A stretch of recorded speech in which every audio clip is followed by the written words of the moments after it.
Hey y'all, it's Natalie Dill, and it's time for the November 2023 YouTube Hop with the Cherry on Top design team. Today we are just scrapping a very simple theme of thankfulness or gratefulness. So I am scrapbooking my nephew. Big surprise there. And I'm using the gorgeous new Spice collection by 49 Market. I have used a white piece of cardstock, this textured white cardstock from American Crafts, and I have used my Cricut to die cut a big heart out of the middle of my cardstock, and I'm going to back it with that spun gold paper that you see there. That's the name of that beautiful plaid orange paper that is from the Spice collection by 49 Market.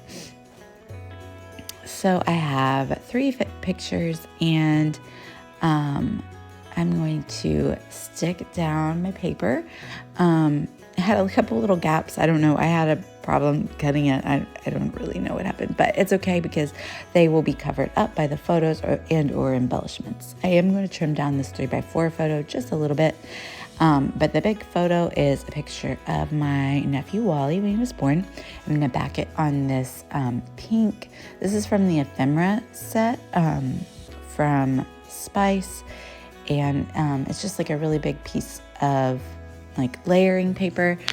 So I chose one in pink and one in turquoise and one in lime green and used this to back the 3 photos.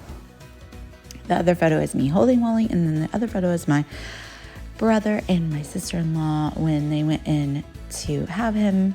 A whole 31 hours later, he decided to come. So bless her little heart, right? So I really wanted to have that today rub-on go down the straight line of the heart. So that is kind of what made me place the photos where they are. Now I'm pulling the other rub-ons from this like watercolor abstract paint looking sheet, and I'm just cutting a few pieces to place around the heart and the white paper. And that's why I wanted to die cut this paper and have a white border so I would be able to add the rub-ons and also still use the beautiful, gorgeous pattern paper from the collection. So now I'm going to rub them on.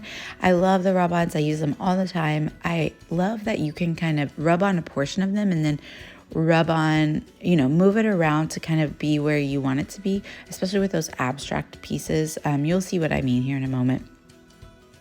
But they go on really nicely, really easily. Sometimes I have a little bit of a trouble getting the plastic sleeve up just because I get my nails done, and so that's hard sometimes, but I use my tweezers and it's no worries.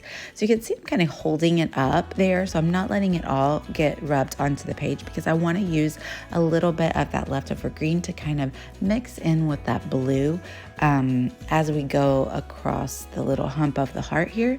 So same with the blue, I didn't stick it all down in one fell swoop. So they will overlap one another really lovely. Now I'm going to go back in with the green and add a little bit on the other side of the blue. So I really love that you can kind of mix and match like that and make your own abstract look. It looks like mixed media without having to do the mixed media. And then I'm going to add a little bit of purple and blue over here on the right, and I'm loving the way that looks. So next I'm going to go through my die cuts. I've already kind of separated out some. These die cut packs are so big. They're so wonderful, full of things. You can make so many pages and do so many layerings with them. So I picked a grateful wording to stick onto a label down there. I'm going to pick a few of the laser die cuts. These over here on the left are the laser die cuts, and they're the foliage, and they're absolutely gorgeous. There's some pumpkins and stuff. I'm not going to use those today just because this isn't really a specifically fall page. It's just a page talking about how grateful I am. Although he was born in September, I mean, technically it wasn't fall yet, but anyway, we're just going to use a little bit of the foliage, and I do use a couple of the moths.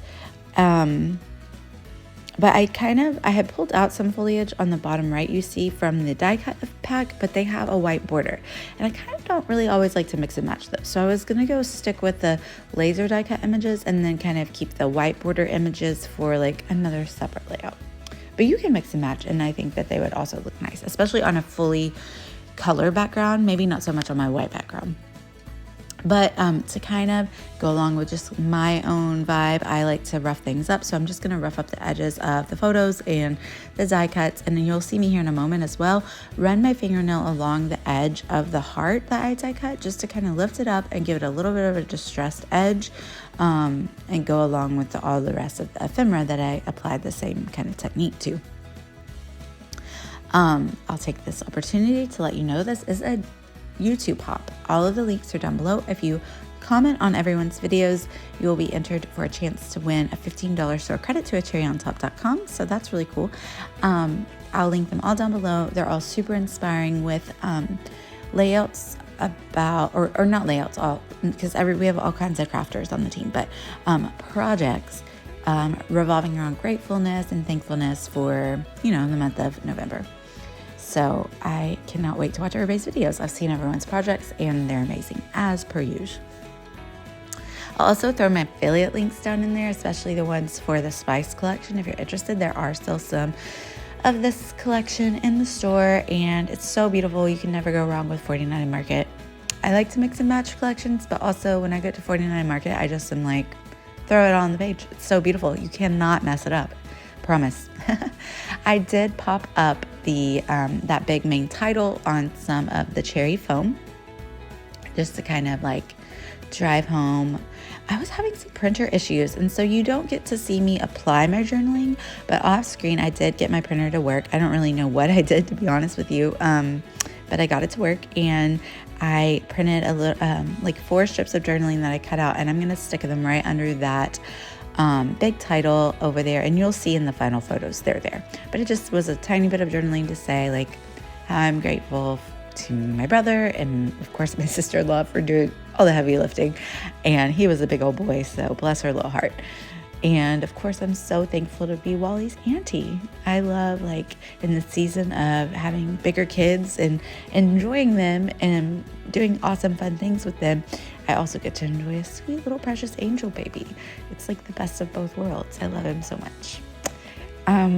So I'm just kind of applying the die cuts. I do not like to stick them all down, fully to the page, because I like to lift them up on the edge and give some nice dimension. I also decided to add in a few more tags just for like little pops of color around the edges of the photos. And kind of just wanted a few more of those pops of blues and pinks and greens, since we have a lot of orange and purple going on. And then lastly, I pulled out some Picket Fence Studios sequins, and I'm sorry to say these are not in the store. There are Picket Fence Studios sequins in the store, but these ones are called Razzle Dazzle, and they match this collection so perfectly. But if you're like me, you probably have a lot of sequins, and so I could have gone through a lot of my sequins and just pulled out isolated sequins from other collections to match. Any iridescent one would look really lovely with this collection, but the Razzle Dazzle from Picket Fence Studios has a lot of the same colors, so I'm just gonna cluster those around all of my ephemera bits, and then we're gonna call it a layout. Thank you guys so much for watching. I'd love it if you'd like and subscribe. Don't forget to hop along, comment on all the videos for your chance to win store credit to acherryontop.com. Check out the links down below. Bye, y'all.